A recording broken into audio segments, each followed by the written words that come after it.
Can't hear it. Peter, we can't hear the video.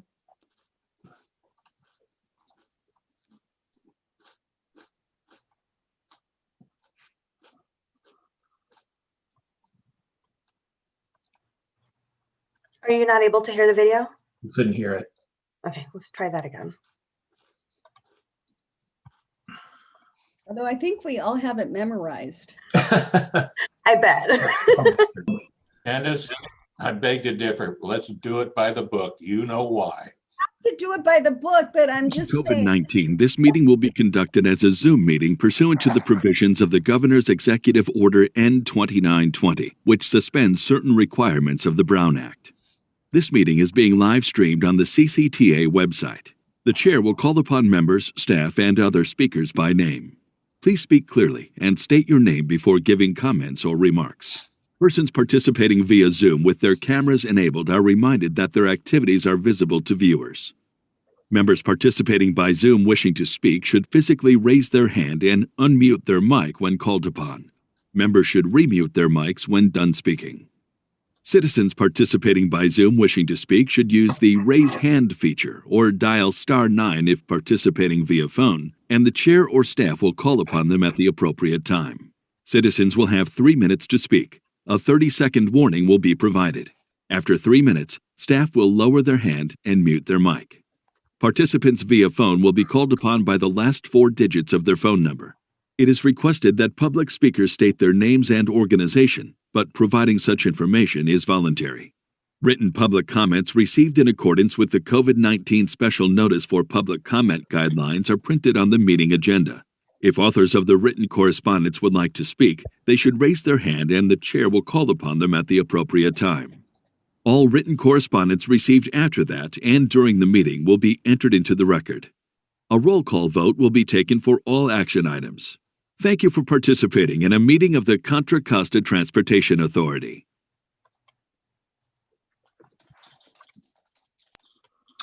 All right, thank you. Well, welcome everybody.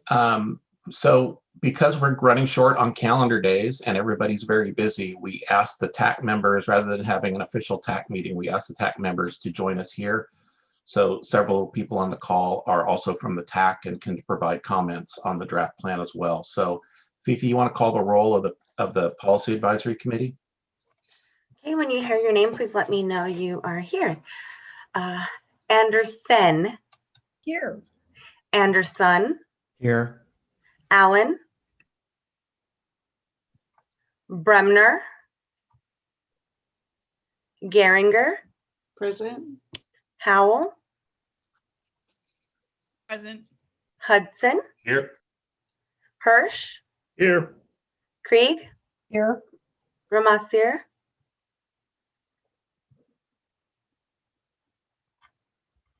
I see him. Rick, I see you. Okay. Sullivan. Tove. Here. Okay, members Allen, Bremner, Sullivan, and are absent. Do we have the TAC roster too we can go through? I can, yes. Let me just pull that up.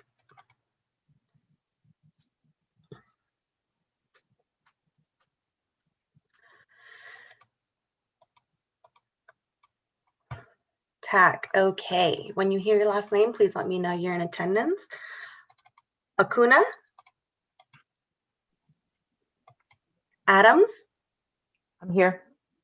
Thank you. Bernie. Barry. Bruns. Here. Hammond. Indelicato. McWee. Here. Thank you. Pastor Cohen. Perry. Fan. Present. Thank you. Pollock. Here. Raceinger. Ridgway. I think you meant me. I'm here. Who was that? That was Rick. was here. We got you Thank on the you. PAC. We saw that you were there. You were just. Oh, okay. Didn't know. She says Wake Rama up, Rick. and maybe that confused you. That fancy French No, pronunciation. Catherine Riesinger. No, I know. I'm. Kim Ridgway. Now one I can't pronounce. Susan Raji. I didn't want to mispronounce it. Shelton.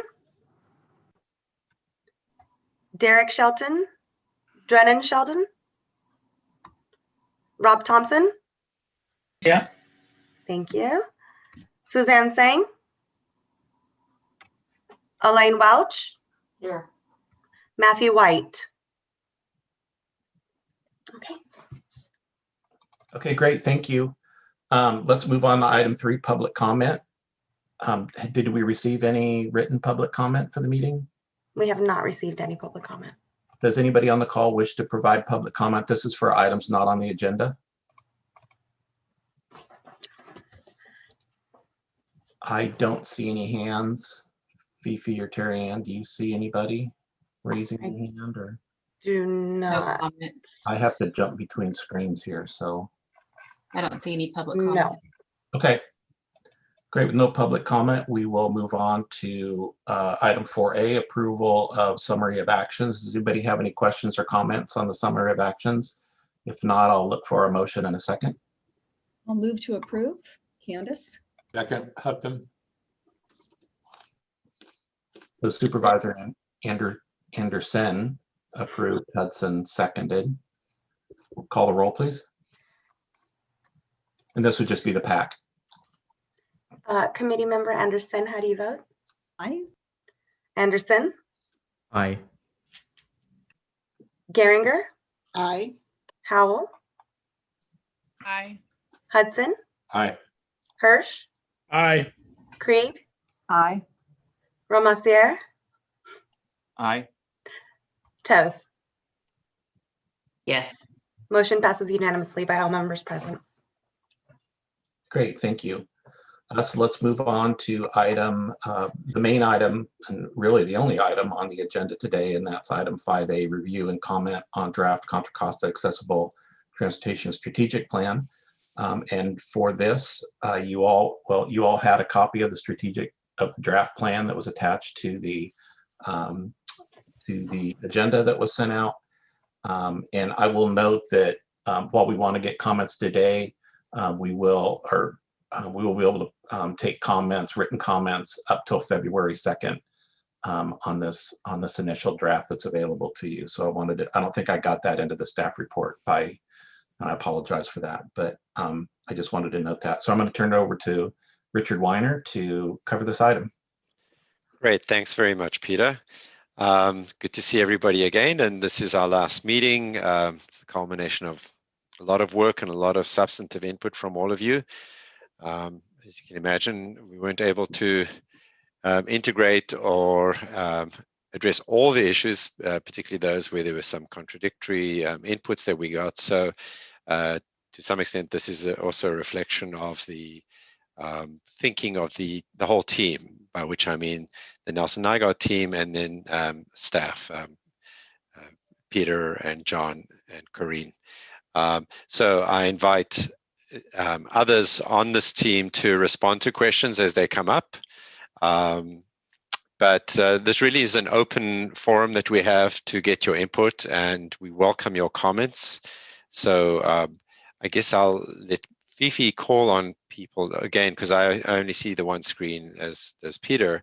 If you could call on folks, I would appreciate that. And please do feel free to give us your comments. Are there any hands yet, Fifi? Not yet. I see Charlie. No Zoom hands, but I see a physical hand, Charles Anderson. Okay, so these are relatively small comments, but the maps that are presented about service areas are not accurate for my agency. So I think it implies that Crockett, for example, or actually our service area does not extend beyond Hercules to the north, which is not correct. And also there's a comment in there about general public dial-a-ride being available, which is really de facto no longer the case. So I think there are a couple corrections like that. I think I took issue, and this is petty, but to the comment in the survey about reactions to service, that there was no objection to our service or no one identifying problems with our service, probably because of small sample size. So I thought that was maybe, if you could correct the wording on that, I would appreciate it. Happy and I to think, do so. Yeah. and I think the only other thing which I thought might be an important correction is the description of Transportation Development Act as a state funding source, when it actually is a return to source local funding source. So I think that that probably, just for the public's benefit, ought to be clarified and stated correctly. So that was it for me. Charlie, could you just state the sentence that you think would best reflect that, the TDA? What verbiage would you suggest? You said return to local. You know, I don't have it pulled up in front of me. Okay, we can get it directly. Yeah, it implies it's a state tax, and maybe it's just state collects it, but it actually is a locally generated tax for local uses, and it's not a state tax. And I think that's going to be an important distinction going forward. Okay. Thank you. In terms of the maps, Charlie, should I have somebody reach out to you or to Rob about the shape files or getting those corrected? Well, I think that we probably need to do it. We've had a ransomware attack yet again, so we're having a lot of issues with access to our files. I think maybe just, you know, if we could draw it out or some other simpler means, it might be more effective. Okay, well, so don't be surprised. I'll have one of my associates probably help me reach out to you guys to get that correct. Okay, appreciate that. Thanks. Debbie has her hand up. Debbie Toth. Does that mean I'm allowed to speak? Debbie has her hand up. I have a question for clarification. So are you going to run over the recommendations and then we comment on the whole thing, or are you asking us to comment on the whole thing right now? The latter. Okay, you're asking us to comment on the whole thing. Yeah. All right, are you ready? I'm ready. Brace yourselves. We've got several people taking note. So I first want to acknowledge the tremendous amount of work that went into this. So an incredibly detailed and comprehensive report, and I'm super appreciative of all the time and energy and effort that went into this. So I think it's got a lot of really important content, as well as just the recognition that we've had 3 decades with 3 studies with 3 different sets of recommendations that all point to the same thing that have been unfulfilled. And I appreciate the transparency that's included in this document around that. And I just wish we went one step further, one step further. So the task force, the way that it's structured, feels like a committee. It feels like it's just another committee, and that they're going to be tasked with doing more studying. And that's not bold and visionary. Like all of the things that you have there in their study and what we need to do, that's bold, that's visionary, that's what we should be doing. I think the fragmented nature of our current system with all the RTPAs and the JPAs, I love using acronyms, regional transportation planning areas with the joint powers agreements or authority, whatever that A is. I'm sorry, I don't know it. That's why I like acronyms, because I can pretend like I know what I'm talking about without using the actual words. But all of that structure means that there's not leadership happening in one place for one ultimate goal, which is to build a system that meets the needs of the writers, not that fits in with the existing structures. So we really need to, I feel, take a very strong statement that says we need another entity. We need a private nonprofit entity. You have outlined in this report, we don't have funding. Well, nonprofits get funding. We write grants, we raise money. That's what we do. So it seems to me your report points to the fact that that has to happen. So why aren't we just articulating that needs to happen? And then the task force is tasked with implementation. There are a variety of really great models out there. The task force can look at those models and decide what will be best for Contra Costa. I think we have proven over the last 30 years that it is not in the public sector to provide a coordinated system that addresses all pieces of the transportation. Our transit providers are tasked with providing ADA paratransit, not volunteer drivers, not door through door, not assistance with developmental disabilities populations, like not all of the things that need to be done and should be done and absolutely need to be at the center of this. That's not their gig, right? And we need to be bold, and we need to take that step, and we need to not create another committee and create more opportunities for study. So I would close in saying that CCTA talks about promises made and promises kept and being visionary. And let's do that. Let's do that. It's one little tiny step further. That's all I'm asking for. And thank you and congratulations on a really great body of work. So I see that Dave Hudson has his hand up and has comments, but really quick before you do, and I should have pointed this out at the beginning, and it was mentioned in the staff report that there is a chapter 6, which you don't see because it hasn't been written yet, and that's the implementation plan.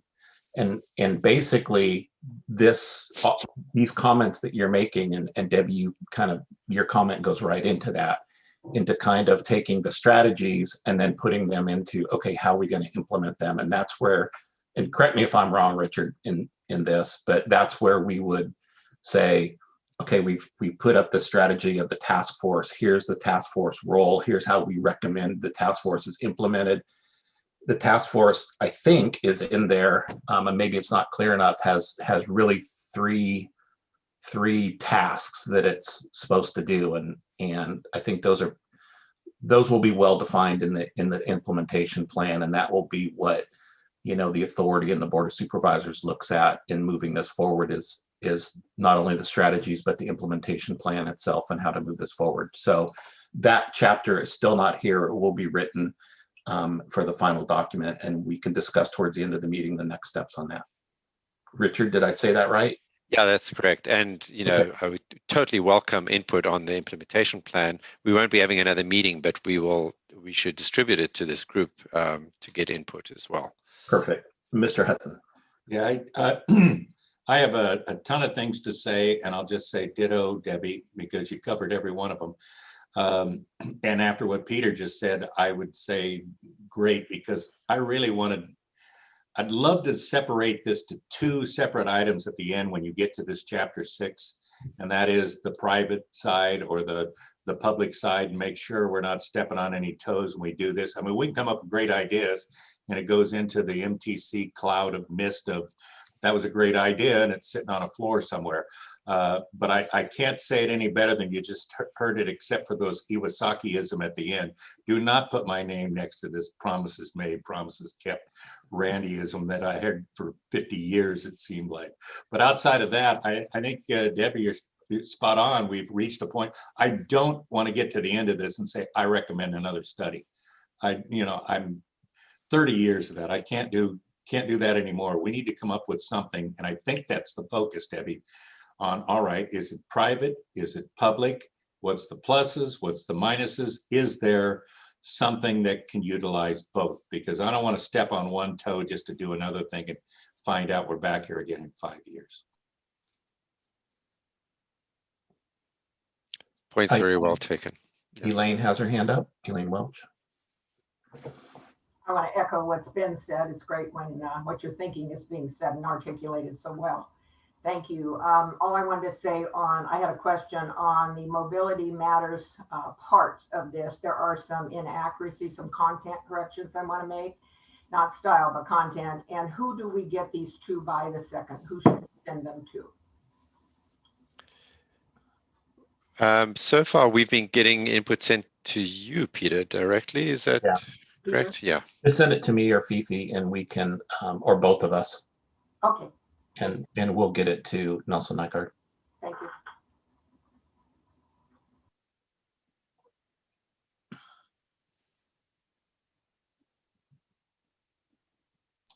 Any more? Yeah, am I the only one that gets nervous when I don't hear from any one of the directors of the transit companies when you made all these suggestions? And they are suspiciously silent on these matters. Rick, what'd you do? Go out for breakfast or something, or did Debbie cover it all? What I'd love to hear some comments on this of what the problems might be. Well, Dave, it's funny you mentioned breakfast. I am eating right now. It's my only chance to eat today.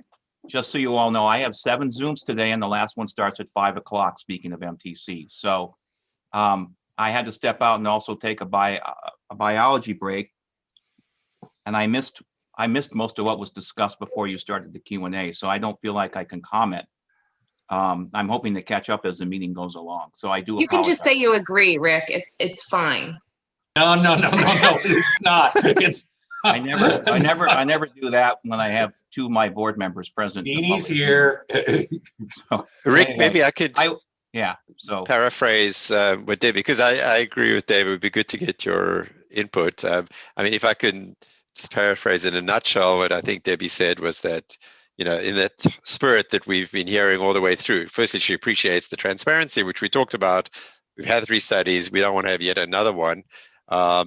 But I think Debbie was saying it really would be helpful to go that one extra step and not create a task force that doesn't appear to be action oriented. It appears to be more like yet another committee, which is going to be studying things. And she was hoping that this report would actually be more proactive, go just a little bit further in saying, you know, should this be well, Debbie was leaning towards nonprofit, but Dave raised, you know, what the difference would be between nonprofit and public agencies taking on some of the responsibilities for implementing the recommendations from this.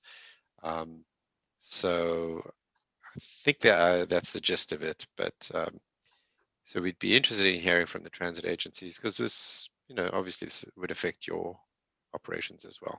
I think the other important thing that Rick would like to hear that Debbie said was that there's an understanding from the transit providers that they are providing the services that they are required to provide with regard to ADA services, and there's not an expectation that they should be providing all these additional services. They need to be provided in other places by other agencies in a coordinated fashion, and the burden shouldn't just be on the transit operators to do all this. I'm kind of paraphrasing what Debbie said.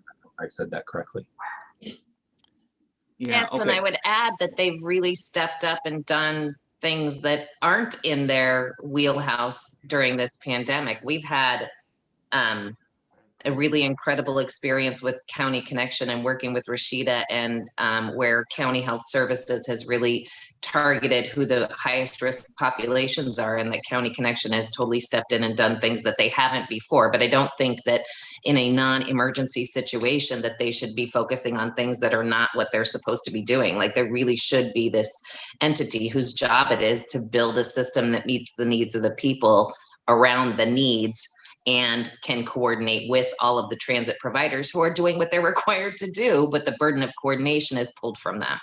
Okay, great, thanks. So let's hear from Rick, and some of the other transit agencies have raised their hands as well. Yeah, so on that, just real quickly, to me, it's really simple, and this is not necessarily what people want to hear.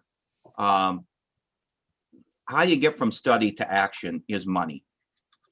And you know, one of the things I learned through COVID is I have been too shy for 24 years about telling elected officials there's not enough money going to transit. And I mean by transit, everything from a shuttle for a senior to a BART system, whether it's the Blue Ribbon Task Force or MTC or this study. And my concern, and why I can't commit right now to anything at this moment, is I don't know what you're all going to do if you go forward and you get these things done in a plan and you get people excited and there's no money to pay for it. Are you going to come after my Measure J paratransit money and take it away from the ADA paratransit service to fund this new thing. That's the bottom line. That's why I will not commit at this point. I think the work is great. I think it needs to move forward. I think there are needs in this county that have to be fulfilled. I don't hear people talking about new measures to pay for it. I don't hear the state wanting to give transit more money. There's a lot of financial challenges to public transit in this region, in this county. And I'm not doing my due diligence as the CEO of one of the agencies if I don't point that out. You all need to understand that this work, if it's going to become real versus a study, needs a lot of money that doesn't exist today. I would say for not committing, that's about as good a committal as you can make. And I will just throw this in because if I don't say it now, I'm old, I'll forget it. This argument you just heard is very similar to the argument I heard at the Bay Area Air Quality Management District when we started on the AB 617 legislation. Promises are a wonderful thing, but when there's a finite amount of money and you go divvying it up, then you just start consuming each other. And I'm glad you said it. Great, thanks, Dave. Yeah, thanks for some real We talk have there. a couple more hands, Richard. yeah, I We have think- Hirsch, Welsh, Krieg, then Cunningham. Okay, Mike Hirsch first. Thank you. I guess maybe I should just say ditto to Rick. He was so eloquent there. I do appreciate the work that's been done. I do think as general managers and CEOs, we need to reiterate that we are in the middle of a crisis. My agency is predicting a $23 million deficit for the next fiscal year. We don't know what ridership is going to be. Paratransit is by far our most expensive service. And as of right now, during COVID, it's got the least ridership. We're committed to stay at the table, but sounding like a broken record with the seamless people, with fare-free transit requests, there's just, somebody has got to find money. I'm disappointed that Mega Measure burned up. I hope we can get back to, stability. I won't say normal, and find some type of funding revenue that adequately pays for public transit services in general. But we're not leaving the table. But I can't be more eloquent than Rick. He covered it extremely well. Thank you for the time to comment. Great, thanks, Mike. I think Jeannie was next. Yeah, I don't have anything to add to what Mike and Rick have already said. I found Debbie's comments intriguing. She did mention the nonprofits have other ways to get money, and that's what it's going to take is additional funding. We're doing the best we can with what we've got, and we honestly need more to do better, and to add another service on top of what we're already doing and expecting that service to come from existing funding just isn't realistic. Like Mike, we're at the table. We want to make this work. This is my community, and I've lived here for 40 years, and I want it to be a place that I'm proud of and that I contribute in a positive way to. But it comes down to money. Thank you, Jeannie. Was Charlie next or Fifi? Elaine Welsh, then Elaine. Elaine? Yes, regarding the money situation, I wasn't thinking about that, but that's something we all talk about all the time and always need, whether we're a small nonprofit like us or a huge transit. And I think that the thing I don't want to see happen, and none of us do, is that we lose anything that we already have because it's given to another party to do something new when we need it to do the president's status quo that everybody agrees is necessary. So I'm concerned about that. The other concern I have is a big one and a big overarching one. Who or where is the final decision, the final plan, the final structure going to be? Where is that decision being made? I'm sorry.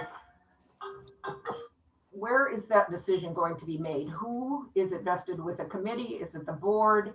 I'm thinking about the people I'm held accountable to with our strategic planning, and we're planned out 3 years right now. This could change everything or a great portion of it. Where is that decision made so that we can become a part of changing whatever we do or continuing doing what we're doing? I'll let Peter answer that question. So this study will be taken to the Board of Supervisors for approval and to the CCTA board for approval. Right now, the language in the draft implementation, that no draft implementation plan. That's chapter 6. The strategies of the task force is that the authority board look at starting and developing that task force and staffing the task force, and that the task force itself have a similar structure to this policy advisory committee. So transit operators as well as nonprofit agencies, advocates, NGO advocates that provide transportation service or serve elderly and people with disabilities. So a similar makeup to we have here. If you have an alternative suggestion to how the task force be put together, again, that would be considered as part of the implementation task force, and that alternative will be presented to the boards for their consideration. And I have 2 board members here, including our chair, and would look to them if they think that's not a good approach, then they can let us know. But the study needs to be approved. It's going to be approved by the Board of Supervisors, or not approved. There needs to be action towards it. And then the authority, and like I said, right now what's written in the study under the chapter 5, I believe it is, which is this recommended strategies, is that the authority look at taking on the development of the task force. The task force job is to recommend a final coordinated entity, more of a permanent coordinating structure. Thanks, Peter. I think Supervisor Anderson was next. We have Toth, then Anderson. Debbie, do you want to speak first? Okay.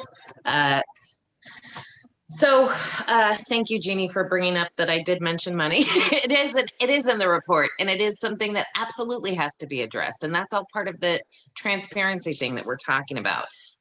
Nonprofits write grants, bring in money, but they also have the ability to put sales tax measures on the ballot that don't require a 2/3 vote. There are a variety of different ways, in addition to hopefully some state funding that will be coming down the pike for certain structures like CTSAs.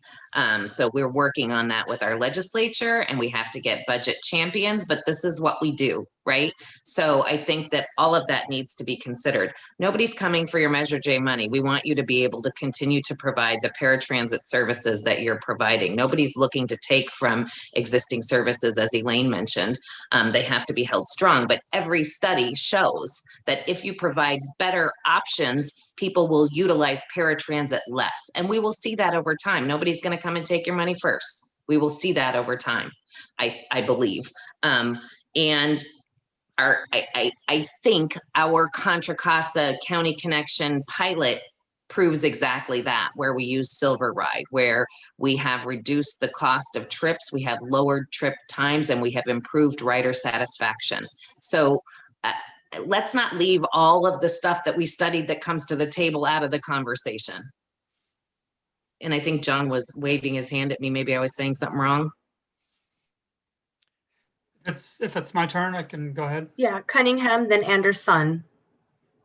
We beat it up quite a bit, but I'd like to agree with the comments regarding funding that a number of people made, Rick, Jeannie, Debbie. But I would also like to point out that we did address that fairly directly in the study, and we were very blunt about it. I think there's a statement in there that says all recommendations, including the minor ones, need additional funding. Full stop. Even some of the smaller issues, and then the next step is, well, where does the money come from? And the study is also fairly blunt about pointing out that the public sector is at something of a dead end in terms of providing new ongoing revenue to fund operations. So if that's the case, then we need to look a different way, which the task force is going to do in further detail. That's all I have right now. Thanks, Sean. Is it Charlie next? Okay, so I'm going to say that, this report is an excellent foundation, and we have assembled people from all disciplines with a lot of knowledge for the next step.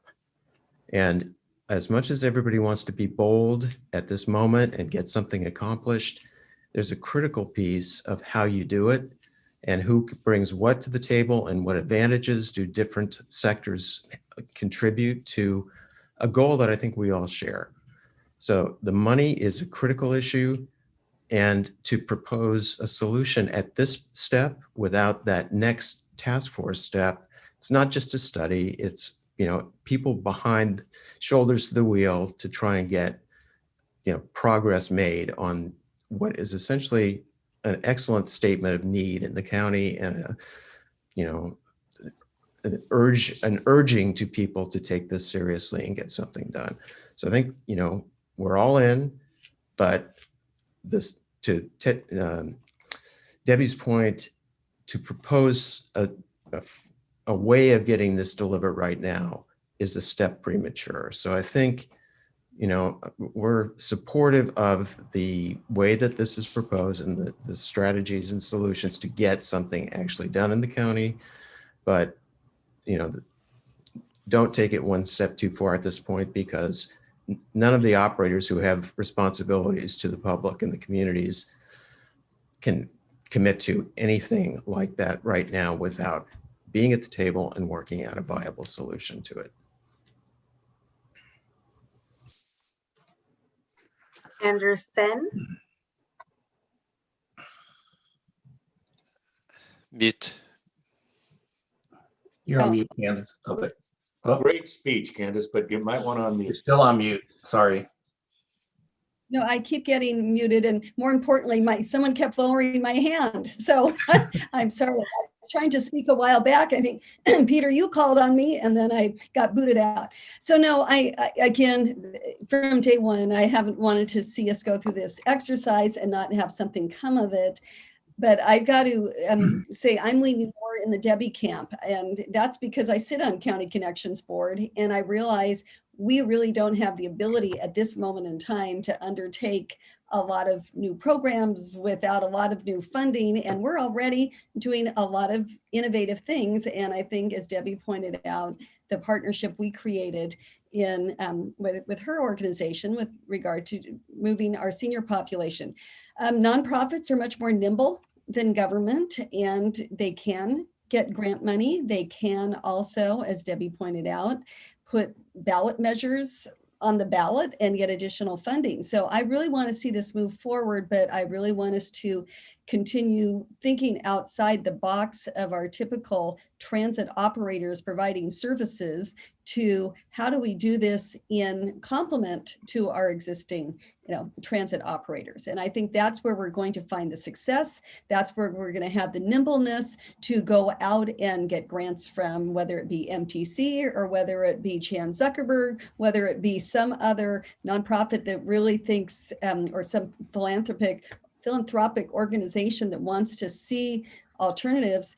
Yeah, right now, as we emerge from the pandemic later this year, early next year, we all are going to be in this new world where we're going to have some innovation opportunities. And so to me, continuing with the committee, looking at these, but really not just relying on our transit operators to have to figure out how to do this is going to be critical. Thank you. I just want to correct a statement that was made earlier on by Debbie, in which you said that every study shows that when you provide other alternatives, paratransit ridership goes down, or the costs go down. And that, in fact, is not the case from what I've seen. So we should talk about this offline, but I don't want to leave people with the impression that this is going to be a cost-saving measure. What it does is it expands mobility options for people, which is a very positive thing. And that's why we would recommend other services, but I wouldn't assume that it's going to cut paratransit costs and ridership. So,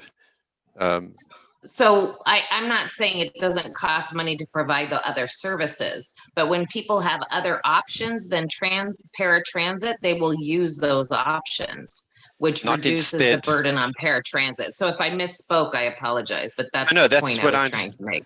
No, I understand that point, but that's actually not what we've seen. What happens is that people continue riding paratransit and they'll ride the other services if they can. There hasn't been that much documentation of this, but there was recently a study in Boston in which they offered people TNCs and taxis. And they found that people did use those, but there wasn't a concomitant drop in paratransit trips and costs that compensated for the amount of money that was being spent on the TNCs and taxis. It did achieve the goal of giving people more options, which is a very positive thing, but it didn't necessarily result in cost savings to the paratransit program. Is there another? I see Rashida. Not that we're going down that particular road, but I just wanted to just bridge those two comments. The reason being is because the transit agencies are not necessarily enforcing trip-by-trip eligibility. So the goal will be to use paratransit less because of the high cost of paratransit. But if the agency has these other options and can enforce trip-by-trip eligibility, then the trips that they can use these other services, including fixed route services, will not be done on paratransit. And then you can actually control that. And when you can control that, then you have a better chance at controlling the cost. Point well taken. And, you know, that's aspirational, but that's what I do a lot of my work and is trying to get people to implement trip screening, but it's a very difficult thing to pull off. But very good point. Thank you. Rick's We have hand is up. another hand from Rick. Rick? So Richard, I want to take advantage of the comment you just made about expenses. And it's kind of similar to what I was saying on the onset when I was kind of blunt, but it's this. I say this to everybody, this is meant for everybody on this panel, particularly those of you who have a really strong interest in improving these services for the community, and you're not necessarily tied to a public transit operator or the county government. And that is, if I could leave you all with anything relative to this study, it's that we're not going to get improvement without spending more money. Where that money comes from is wide open. You know, Debbie is quite right. There are nonprofits in the state of California that provide a lot of paratransit service, and they raise funds in really unique ways that are not directly related to public taxes. So those are options that are really worthy of exploring further for our county. That said, I just want to use this opportunity, Richard, that you said about expenses. Why are expenses not going to go down for paratransit? Well, until we get a technological advance, and I don't want to make this meeting go sideways, such that autonomous shuttles become widespread in society, which we'll probably get to someday, sooner rather than later, you have to pay somebody to operate and maintain the vehicles, whether it's a nonprofit, a public operator, a for-profit, whatever the case is. And we're talking about workers we've discovered during COVID that are highly underpaid. So I'll just give you an example because this has been raised by a number of you, our partnership with the county. When the COVID started and the county called County Connection and said, we need some help delivering some people who are homeless with COVID and things like that. And we said, oh boy, okay, we'll do our best. And I went to the unions and said, we're going to do this and I need your cooperation. The union president said, these people are going to be worth more in unemployment. And you're asking them to do what? And I thought about that and I did a little bit of research. I just didn't take her word for it. And I realized that if our contractor Transdev had laid off our paratransit drivers on April 1st of last year, they would have made about $26 an hour on unemployment. And they were being paid $18 an hour by Transdev. Those wages are going to have to go up if we're going to attract the women and men of quality that we want to drive these vulnerable people around on these trips. We don't want people who are not really qualified to provide these trips. So, you know, the idea we're going to find ways of saving money and delivering more service at the same time is really unrealistic in my professional view. Now, again, one of the things that excites me about the autonomous vehicle work that's happening is it does offer us opportunities in the future to get more vehicles out there without this wage question for some of the populations we're trying to serve. Not all, many of them require attendance. Many of them can't be left alone in a vehicle to get from A to B, but for some of the trips. So Richard, I wanted to use your comment to really drive home this point that, and I do acknowledge that the study shows that we need more funding, but I just want everyone to really understand that if we get this done and it comes time to implement and we don't have additional funds, it's going to really struggle. And that's why that's what concerns me about, will this just be another plan on the shelf? Is that, and we don't know what kind of mood the voters will be in when it's time to fund this thing. So just want to reiterate that point because of what you said, Richard. Great, thank you. And of course, the issue of drivers' wages is a huge one. In terms of driver retention, productivity, all those things are a reflection of the level of wages. And there's been studies done on that. We've actually participated in national studies looking at driver retention, driver wages, and it's a huge issue.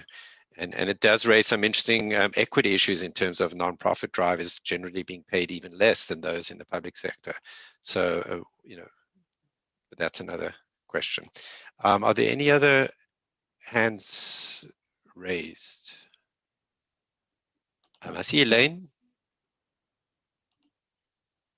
Just wanted to make one comment about something that hasn't come up. In terms of cost savings, I agree with everything that's being said, whether they were right or wrong. It just all makes sense to bring to the table. The thing is, with the older population and the disabled population, we are looking at alternatives to even having a ride. And I think that that's something that needs to come in here when we look at costs of things. Mobility equals independence. And when people begin to lose that independence as they age, and people are aging more and more, they're ending up in institutions. That is an incredible cost to the society. And I think we kind of stop and put ourselves in a silo of transportation without looking what happens if we don't mobilize people. And I just wanted to put that out there, that it's often not brought together as something to consider. Thank you, Elaine. And I think that's a really important argument that should be part of the discussion when these are brought to the elected officials as well. So thanks for bringing that up. Any other, I see Debbie was the, yeah, Debbie.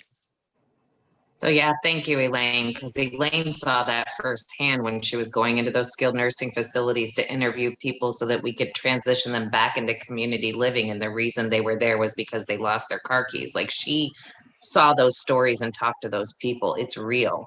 I just want to, I appreciate all the dialogue, and I know that I don't run a transit operation and I don't understand all of the complexities and burdens. So I just want to put that out there. I do know that I have seen it done better than what we've done. I do know, as the study points out, we've had 30 years to do better and have had a body of recommendations that we have not implemented. And I do think at the end of the day, we need to acknowledge that this is bigger than talking about how we fund this and who does it. And the bigger piece of it is there are people who are having the ability to get to the grocery store or the church or their doctor's appointments taken from them. And we need to do better by them. And that has to be a commitment from all of us. And I just want to put that out there. Thanks, Debbie. I think based on who's in this group, we all share that commitment and we all understand how critical that is. So it's definitely a part of a shared objective here. Anybody else? Mary Bruns. Mary? I just want to say that I am budgeted for 25 to 30 hours a week. And in one sense, that's fine with me because I'm old and would like more time off. In another sense, it's very time consuming to, finding grants. I could always use help with that. It would be nice if we were sharing that information. And secondly, the people who provide grants have extensive reports that they want. Those are very time consuming. Every time I have to fill out a grant report, my hours increase because I operate with myself at 25 to 30 hours a week and a dispatcher who can work up to 25 hours a week. So this fundraising for nonprofits, especially when you're very small, this is not easy. So, I mean, I was thrilled to work on the sales tax measure because that could possibly make more money available more easily. But it is an issue whether you're a public agency or a nonprofit, or like I am part of the city of Lafayette.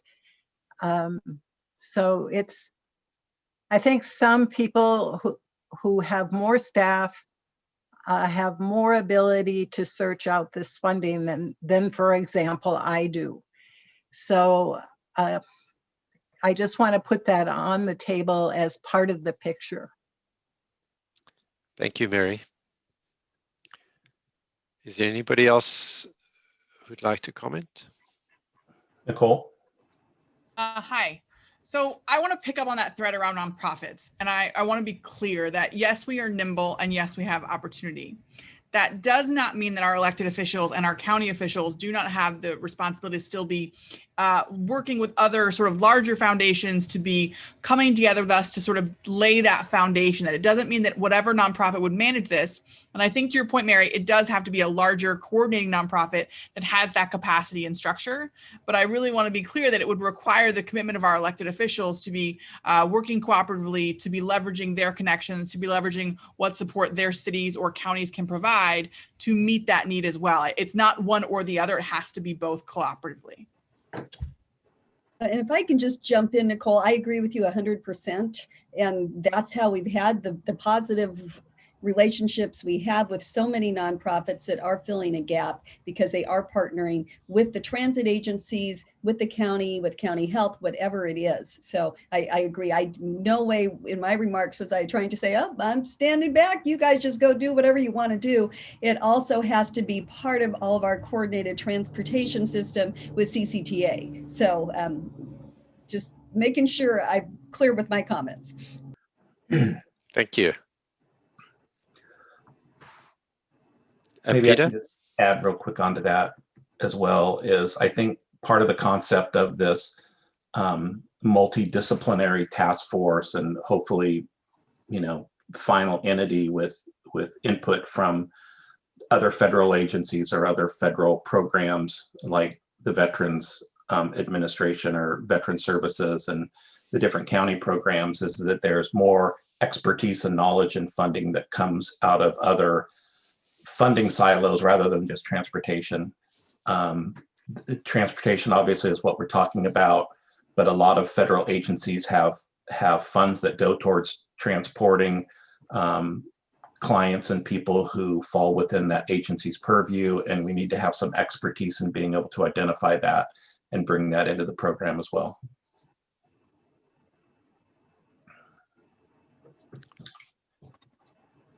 Thank Elaine. Is anybody who hasn't spoken yet want to make a comment before we go to Elaine? Okay, yes, please, Elaine.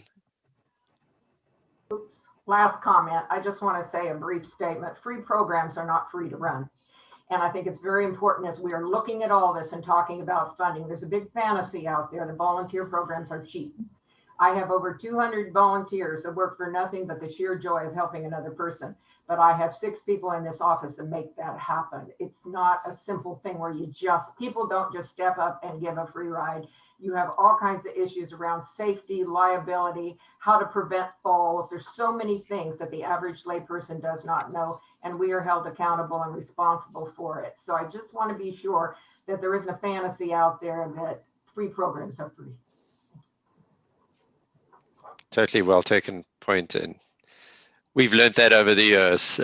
People often question why this is so expensive. So it's a volunteer driver program, and we know full well that there are a lot of costs associated with it. And of course, the level of service that your volunteers are providing is generally higher, door-through-door service and all the rest of it. So I think hopefully most people on this call fully appreciate that.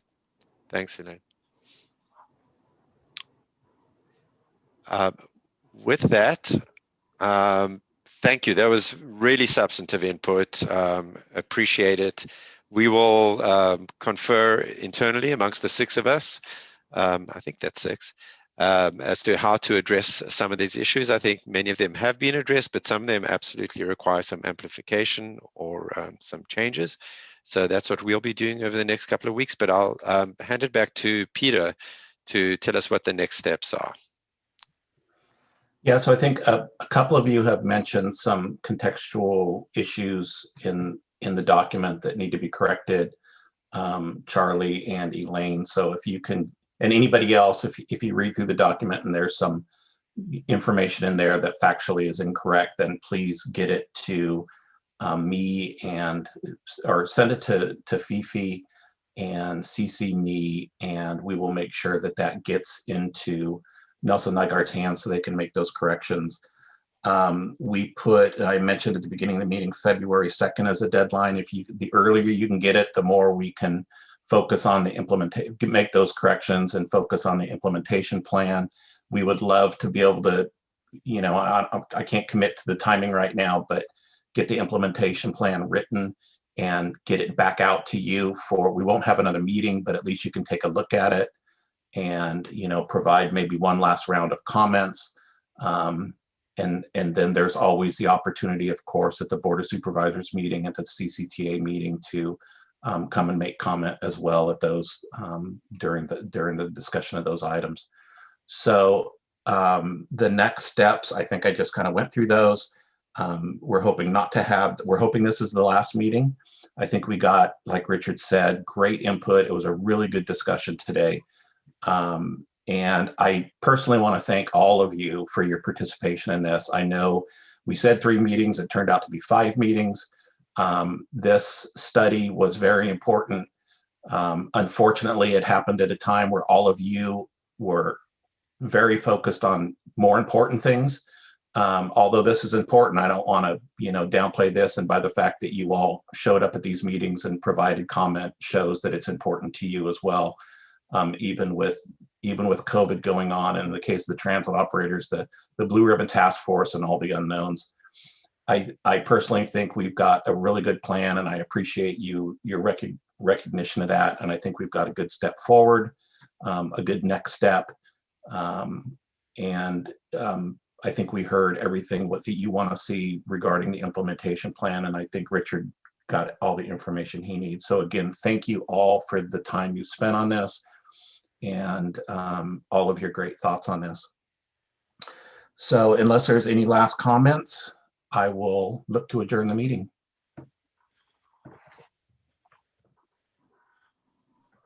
I am going from page to page. I don't see any. I don't see any. Okay. Well, thank you again very much. I really appreciate your input, and we will send this back out to you once we get that final draft written with the implementation plan. Thank you.